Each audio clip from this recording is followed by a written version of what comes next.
Hey, you guys, it's your girl Latanya, and I am here with a story time. And this was Leave That Girl Trip in the Group Chat. Mm-hmm. Miami edition.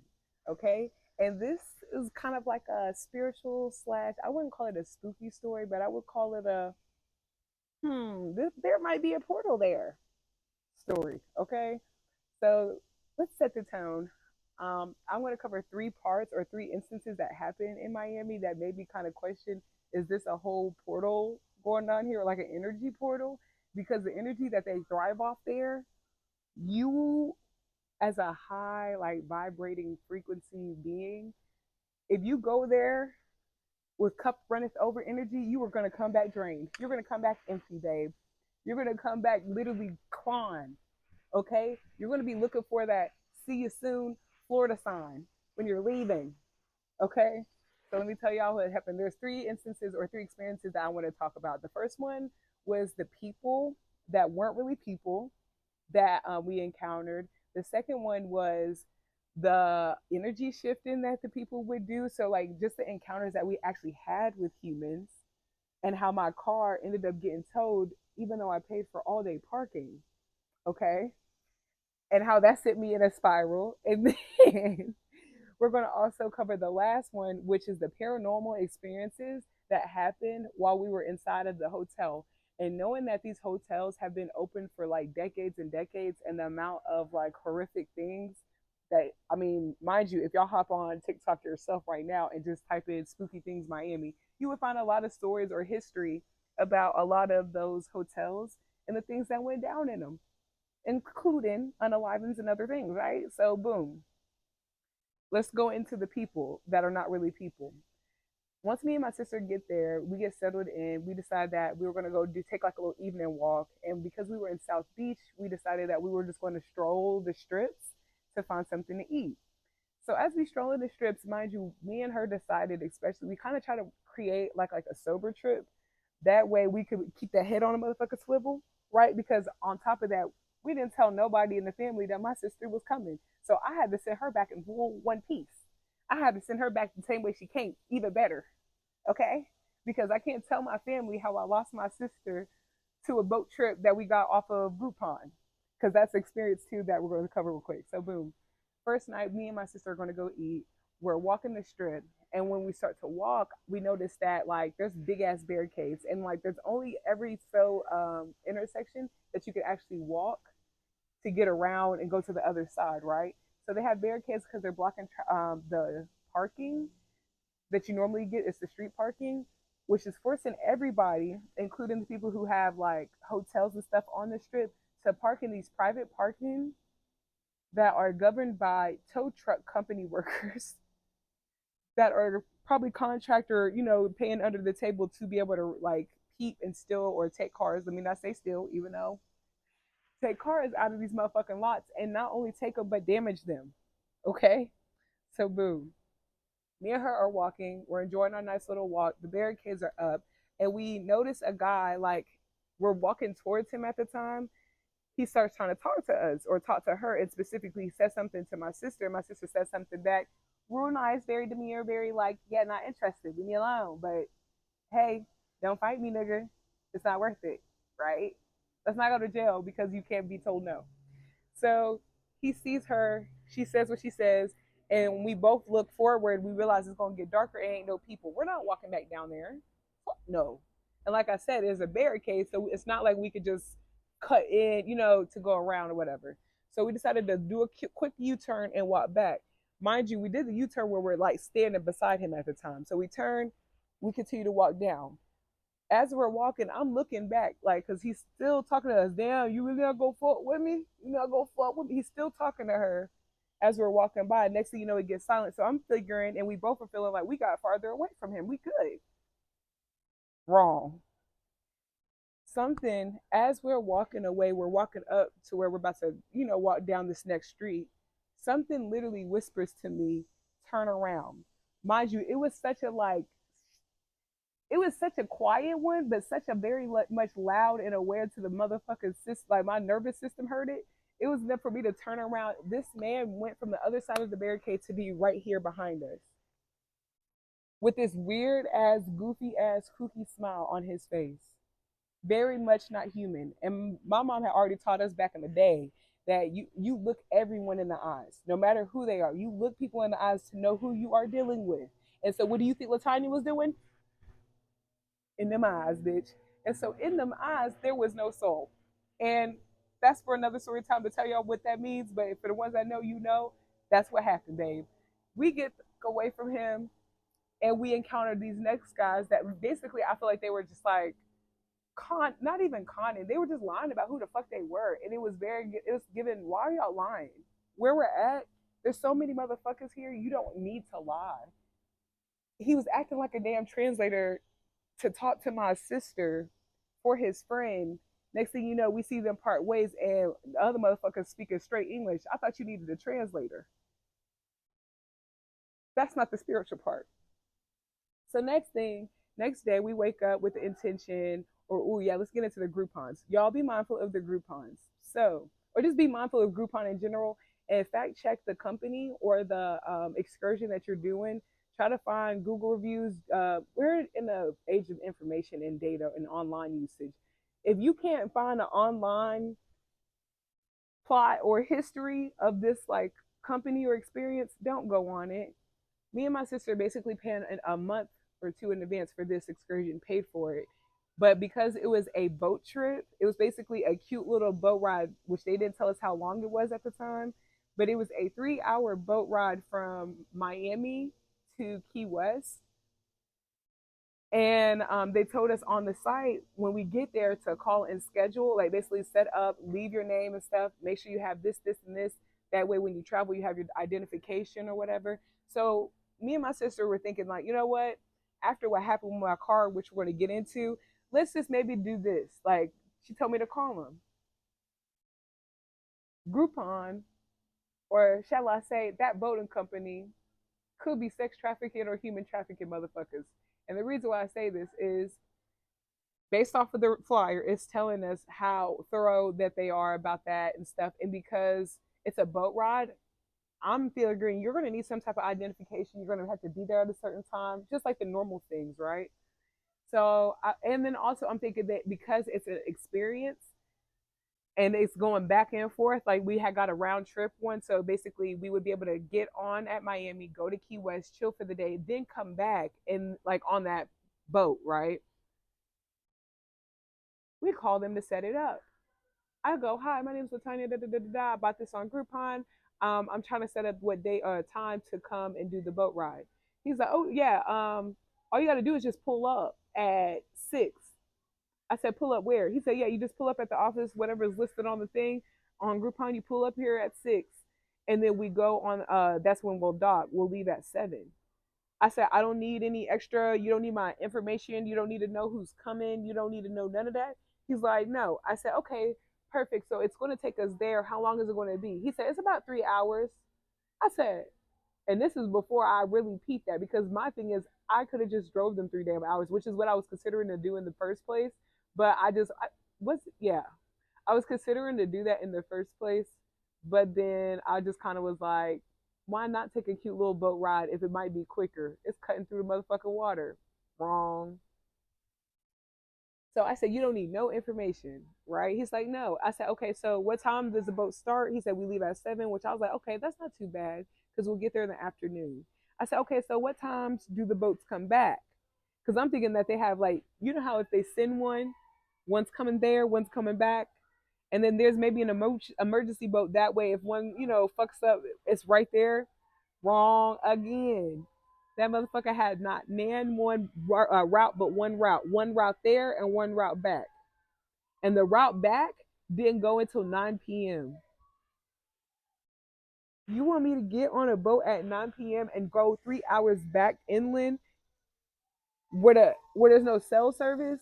And even if there's cell service on the ocean at some point, I got a question. Who the fuck is picking us up if we're going in the wrong direction? How do I know that we're going in the wrong direction? How do I know y'all really took me to Key West? And so with my sister, I kind of had it on my heart already, and this is when we finally started speaking up. But like prior, I had it on my heart. She's like, yeah, did you like look into it? I was like, yeah, I looked into it, but he's kind of like, iffy about the information. So we might just go up to the office, which that might be better. And so in my mind, I'm already kind of like, yeah, this is given we might not come back. It's given we might not even go to Key West. It's given there's a new cruise documentary that was released. It's given one of those situations, lost aboard, abroad, aboard for real, because really we were supposed to stay in the United States, but I'm just saying lost abroad with the brides. So I basically finally tell her what's going on. She's like, "Oh hell no!" Which honestly, I feel like that was a kicker. Once I finally was letting her know, and we was debriefing one day. So next situation that happened, the car gets towed. So like I told y'all, foresight, when I'm driving down there, something tell me the only thing that I might see it being an issue the whole trip is parking. But then when we get there, they have that public parking right there, and everything has a blue sign. So you would think that it's ordained by the city, but it's not. I mean, it might be. They might just got a crooked city. Ooh, Tanya, watch it. Anyways, watch it. So boom, I pay for the parking. It's looking like it's a public parking. I pay online. Show like I told you, I showed her the thing. Showed the lady, the parking attendant, my ticket the first day that we parked there. She okay, cool, but she did say that whenever we did pay online, that it didn't automatically pop up on her little meter. So that's why we thought that she was working parking attendant for these motherfuckers, right? Wrong. She was working for the tow company. She was working for the tow company, babe. And so after I literally showed her my ticket, because like I said, you could pay online. It has it like QR codes or whatever in the site for you to do it, and you just plug in your little plate number to the sign number, which I did. We come back. Basically, my car is gone. We call. It's only been a few hours since technically my car has been picked up. First, I try to call to confirm that they actually pulled my car, because when we got there, I was like, what happened to my car? The lady told me something. I don't know what happened. Whole time she called. So cars took. I finally get somebody on the phone, and the first thing she says, which is why I was saying like the energy, it's like they thrive off of a certain type of energy. When I called, and once my car was like originally towed, I just wanted confirmation that my car was there. So I wasn't even tripping, because I was just like, if it's towed, at least I know who took it, because it's not like I was repoed. A motherfucking car was paid off. So I was just kind of like, there was a certain level of anxiety that just was not present at that moment. But then it took one phone call, and my sister heard it after they hung up on me 3, 4, 5 fucking times, after she kept saying, "Hold on, I'm gonna verify that your car is there," and hang up. I finally get on the phone and I go, "Hey, I'm calling just to confirm that my car is there, and then what address we need to go to." She goes, "I understand that you're having a bad day." And my sister catches it. She's like, "Tanya, don't take that on. We rebuke that.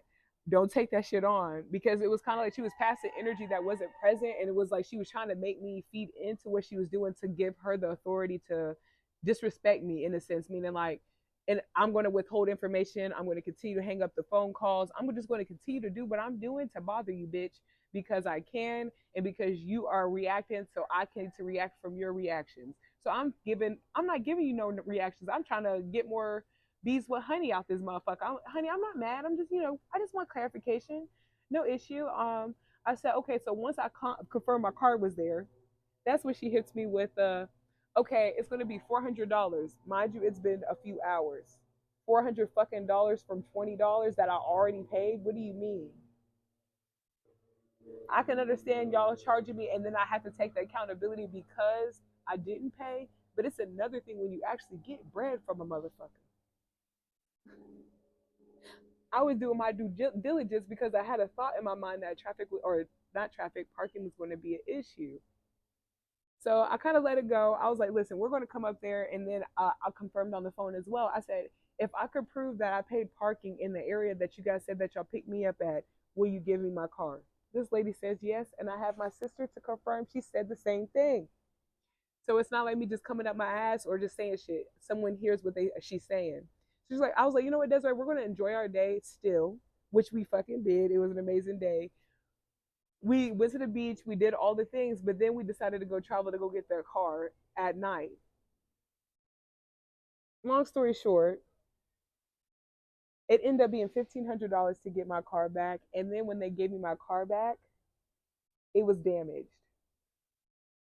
I'm guessing, when they try to either a remove it from the lot, because of where I was parked was a really tight spot. If y'all go to Miami and you know the Bank of America I'm talking about, it's a small ass back lot. It's maybe where the staff and workers park during the actual work week.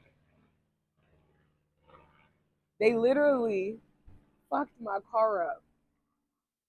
All right, car is done for. So at this point, I tell my sister, we're gonna come back later. We're gonna come back. I'll come back and get my car. We're just going to continue to the trip because there's no way I didn't come down here and then also get my car destroyed for me to continue to like or go home or just end the trip. So we continue on. And the next thing was that night, finally, after things start to calm down and we're reflecting, like we went and we got this cute little bottle of tequila, which absolutely the fuck not. I think it was like, I forgot what the name was, but we finally decided we're gonna do a little pre-gaming, which I told y'all the whole trip we were starting. It was like a little sober trip. But now by this point, I need to give into some frequencies. I need to give into some spirits. Which spirits and spirits, them spirits don't mix. Not the Miami spirits. Them spirits do not mix. So we were walking around, we enjoyed ourselves, and we go back. So some tells us like, hey, this ain't our time. Oh, that's what it was. When we went to the beach, which was new to me, and y'all can tell me in the comments when this happened. They locked the fucking beach up at a certain time to where you can't even be on the beach at a certain time. And it was like early, I think that they shut the beach down at that time. I think it was like 6 or 7 during that week, which is what I was telling y'all where they were shutting down Miami. They are not trying to do like spring break that way, which I understand wholeheartedly now.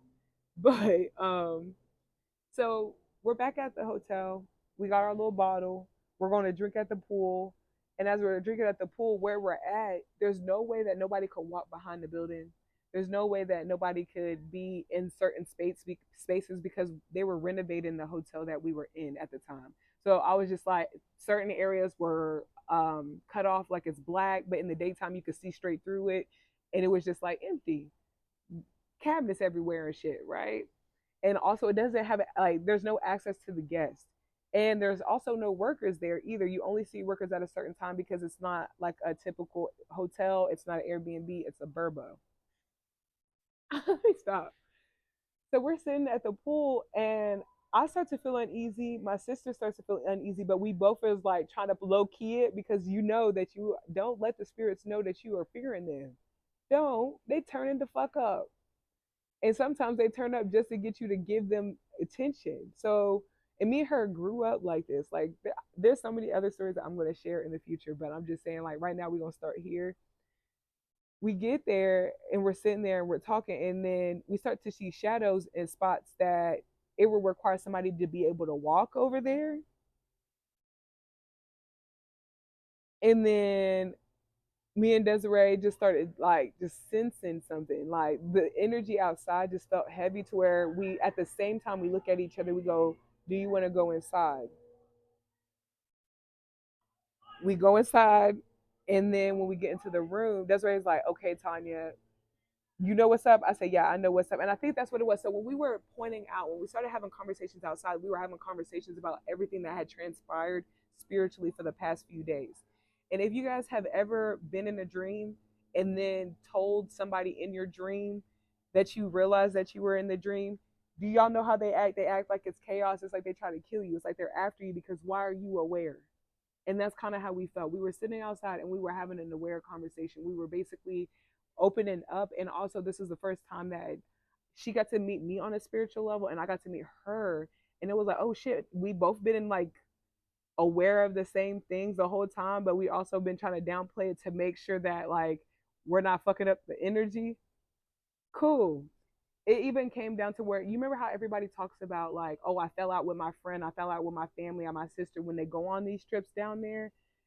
There came a time it was like so much chaos and confusion was happening, and then so many spiritual attacks was happening to where I'm so proud of me and my sister. And it also just showed how spiritually strong we were and aware we were, because when we started to peep that certain scenarios was popping up to cause a hindrance in our relationship or cause an argument or cause conflict, both of us, even though we normally feel like it's right to vocalize our opinions, we shut the fuck up. Like I literally was like, something told me don't say nothing. Like no matter how bad it is, no matter like it's whatever's trying to provoke you, even if she says something to provoke you, which she didn't. I'm just giving like me and her, and she had the same conversation internally, vice versa. So we're diverse in that conversation and this, like, damn, bro, they really try to break us. Like, what? Because me and my sister do not have like we have conflict, but we know how to work through ours. It really be a space to thrive. So it was like, what? You kind of felt that vibe too? She was like, yeah, I just like, let me just shut the fuck up. I was like, okay, all right, man, we like it. So as we're peeping it, that's whenever we start to see the shadows. And that's when we're like, let's go the fuck in. We go inside. And as we're inside, Desiree keeps looking at the bottom of the door. And I start to be like, let me, she's like, go get the Bible. And we both traveled with our Bible. She's like, get your word. I was like, I got mine. Babe, as we sit in the bed and we're trying to, she's like, what we're going to do is we're leaving tomorrow. We can leave tomorrow. I said, yeah, you want to leave tomorrow? Yes, bet. So I'm looking online. I said, I just want to let you know, I already looked online and it says that you could fly back, but it's going to be this much. She was like, damn, really? I said, yeah, bet. She's like, so we're leaving tomorrow, right? I said, yeah, tomorrow morning. Bruh, as soon as we are confirmed on it and we're trying to lay down and act like nothing's happening, all the paranormal starts happening in the room. The lights start to fix, and I think this is when we decided to read the word. And I had put on Pastor Flowers, which Pastor Flowers, if you ever see this, I hope you know you really got us through a very much trying time spiritually. And me and my sister would not be alive right now if it was not for you and your word, okay? And the word too. Listen, your word and the word in alignment. I told her, I was like, put on Pastor Flowers, and hers is Sarah Jakes. She loves her good Sarah Jakes sermon. So we're putting that on, and as we do that, mind you, we've been there now for 2 or 3 nights, 2 nights, because I said we cut it short. We're there 2 nights. This is our last night. There had not been nothing paranormal happening in that room all the way up until the night that we started speaking on what we started to see and be aware of. And then also when that conflict came to break us, and then we made it through it, babe, all I know is the next morning we woke up, we got ready, and we walked out. And this is where the lemon water, like the little lemon situation, is important. When me and my sister first got there, my sister got hyped because we seen the lemon water. It was kind of like a sign of, okay, we're in prestige. She talking about some electrolytes, electrolytes. We're just feeling right, right? By the end of that trip, I realized that my